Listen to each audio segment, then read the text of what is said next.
Hello mes Pams, c'est bientôt mon anniversaire et j'avais envie de vous parler de ce sujet qui compte et qui est vraiment important pour beaucoup d'entre vous. Donc pour l'occasion, j'ai sorti ma petite couronne traditionnelle d'anniversaire.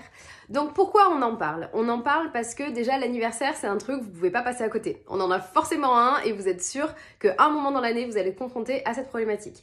De deux, que ce soit en coaching avec les femmes que j'accompagne ou en story quand je vous en ai parlé, vous êtes nombreuses à vivre difficilement votre anniversaire.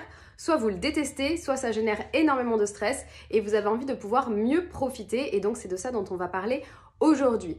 Donc je sais que cet événement-là, il peut être rattaché à quelque chose de négatif et c'est le premier point que je te propose d'explorer, de te poser cette question. En fait, pourquoi c'est quelque chose de difficile pour moi? J'ai eu beaucoup de cas où en fait l'anniversaire, le problème c'est qu'il n'a pas eu la possibilité de vivre comme quelque chose de positif, comme un événement positif. Soit ça a été rattaché à quelque chose de négatif, soit ça a été rattaché à quelque chose d'autre qui fait qu'on n'avait pas la place de vivre pleinement, positivement aussi son anniversaire.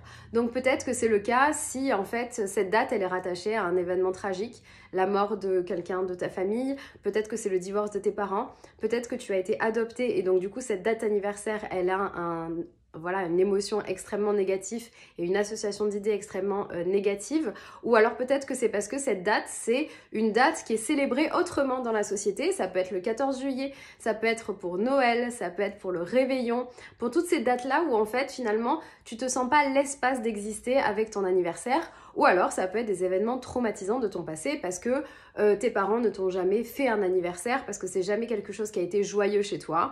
Voilà, il y a plein de choses. Et en fait, le premier point aussi, c'est de se dire, ok, pourquoi ça a été un événement, pourquoi c'est aujourd'hui en tout cas un événement négatif dans ma vie? Qu'est-ce qui génère du stress? Quelles sont les pensées associées à mon anniversaire? Et de pouvoir du coup libérer un peu ces émotions et de pouvoir travailler dessus. Moi, c'est ce que je fais en coaching dans mes accompagnements. On va aller travailler sur comment libérer la charge négative émotionnelle attachée à l'événement et pouvoir retrouver la liberté de pouvoir en profiter et le célébrer comme tu as envie de le célébrer. Ça fait le pont avec mon point numéro 2 qui va être de créer sa propre célébration. Le problème dans les anniversaires, c'est que très souvent, on s'oblige à faire des trucs qui sont absolument pas ce qu'on voudrait. Peut-être que ta journée d'anniversaire spéciale et celle qui vraiment te rendra le plus heureuse, ça va être de ne absolument rien faire et de ne voir personne. Et c'est très bien. En fait, l'idée ici, c'est de te poser la question: quelle est la façon dont j'ai envie de célébrer mon anniversaire? Et je vais prendre l'exemple de, par exemple, si c'est quelque chose qui est rattaché à une autre date, au réveillon ou autre, tu peux aussi te dire de faire la différence entre c'est quoi la date de mon anniversaire et comment je vais fêter mon anniversaire. Personne n'a dit que ça devait être obligatoirement le jour J. Tu as le droit de le fêter à ta façon pour créer en fait cet espace de célébration, un espace qui va être beaucoup plus positif. Tu peux l'utiliser sous toutes ses formes aussi, sur le fait de pousser en fait l'extrême de quel est mon besoin, quelle est mon envie. Par exemple, moi je sais que ma fête d'anniversaire quand j'étais jeune, c'était en été alors que je suis née en mars. Pourquoi? Parce qu'en fait j'avais la chance de pouvoir être en maison et j'avais envie de pouvoir accueillir mes petits copains autour d'une fête de piscine et de pouvoir profiter du soleil, puisque en fait le soleil c'est mon élément, c'est l'univers, c'est la possibilité de profiter vraiment. Et en fait je trouve qu'en mars on pouvait pas en profiter, c'était toujours la préparation des bacs, des trucs comme ça, les gens étaient occupés et donc je m'étais dit je vais célébrer la fin de l'année, comme ça tout le monde est en vacances, et je faisais toujours mon anniversaire en juin. Vous n'avez pas de règle, c'est vous qui fixez la règle de quel est votre anniversaire. Et donc du coup, moi j'ai pris l'habitude de fêter mon anniversaire comme je le voulais, quand je voulais, peu importe la date. C'est toi qui dis que cette journée, ça va être ta célébration d'anniversaire. Et le point numéro 3, qui est beaucoup revenu dans ce que vous m'avez partagé, ça va être aussi le fait que vous êtes désemparé vis-à-vis de ce qui s'y passe pendant cet anniversaire. Soit parce que vous êtes au cœur des attentions, soit parce que vous recevez des cadeaux qui ne sont absolument pas ce que vous voulez. Encore plus en ce moment dans cette société de consommation où du coup, vous vous reconnaissez plus dans ce que vous recevez et vous vous dites qu'en plus c'est des choses qui ne vous plaisent pas, etc. etc. Là aussi, on revient sur un point important, c'est qu'il faut affirmer vos besoins et vos envies. Avant, on faisait vraiment ce truc de ce qui compte pour l'anniversaire, c'est de faire un cadeau. La plupart du temps, ça te plaît pas. Les gens, ils ont dépensé de l'argent, ils ont dépensé du temps et c'est perdant-perdant. Et on veut remettre une façon de fonctionner qui va être win-win, qui va être gagnant-gagnant pour vos anniversaires. Et pour ça, ça veut dire aussi prendre le temps de vous poser la question, qu'est-ce que vous voulez? Et vous pouvez en fait utiliser maintenant ça pour affirmer vos besoins et affirmer vos envies.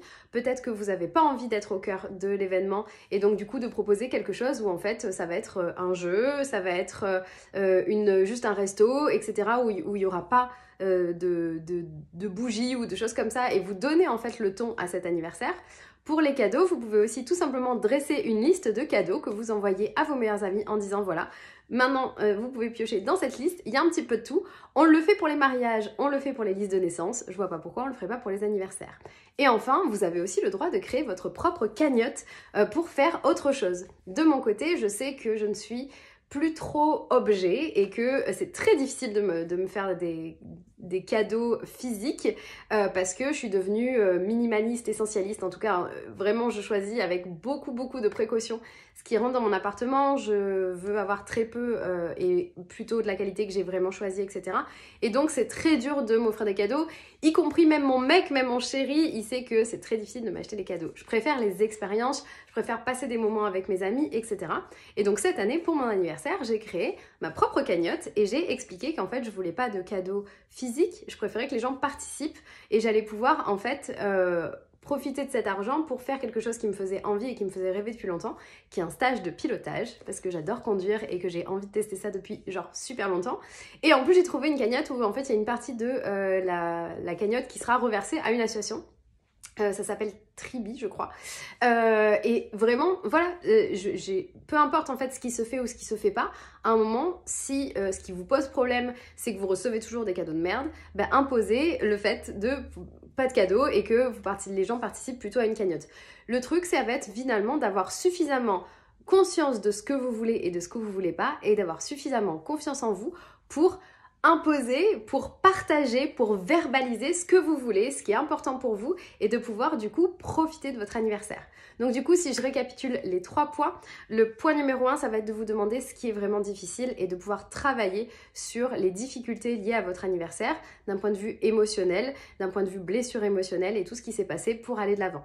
En point numéro 2, c'est vous rappeler que c'est vous qui déterminez comment vous allez fêter votre anniversaire et vous avez le droit de sortir de ce qui se fait d'habitude et d'aller créer votre anniversaire, peu importe à quel moment ça va se passer ou quand ça va se passer, ça peut être 3 mois plus tard. Si vous avez envie que ce soit absolument avec votre famille et que votre famille n'est pas dispo, bah ça peut être à un autre moment de l'année où tout le monde est réuni et vous dites voilà, on va célébrer l'anniversaire à ce moment-là. Ça peut être tout et l'idée c'est de pouvoir faire ce que vous voulez vraiment vous. Et en troisième, c'est aussi de pouvoir affirmer ce que vous voulez pendant cet anniversaire. Qu'est-ce qui est important pour vous? Qu'est-ce que vous ne voulez absolument pas vivre?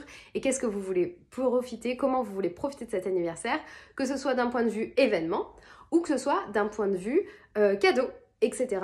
et tout ce qu'il y a à côté. C'est à vous de dire, c'est à vous de pouvoir imposer et verbaliser et demander ce qui est important pour vous.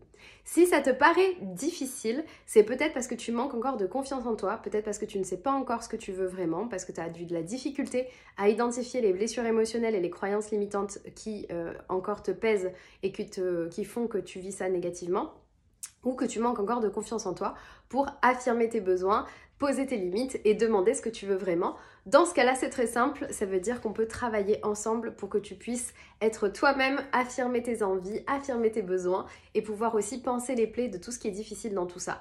Donc si ça t'intéresse, c'est exactement ce que je fais en coaching avec mes clientes et maintenant elles sont nombreuses à profiter de leur anniversaire à leur façon et j'adore à chaque fois vivre ça avec elles. Donc si toi aussi tu as envie de pouvoir fêter ton anniversaire dans la joie, dans la bonne humeur et arrêter que ce soit toujours une prise de tête chaque année, tu cliques sur le lien dans ma bio et on va pouvoir démarrer un coaching ensemble.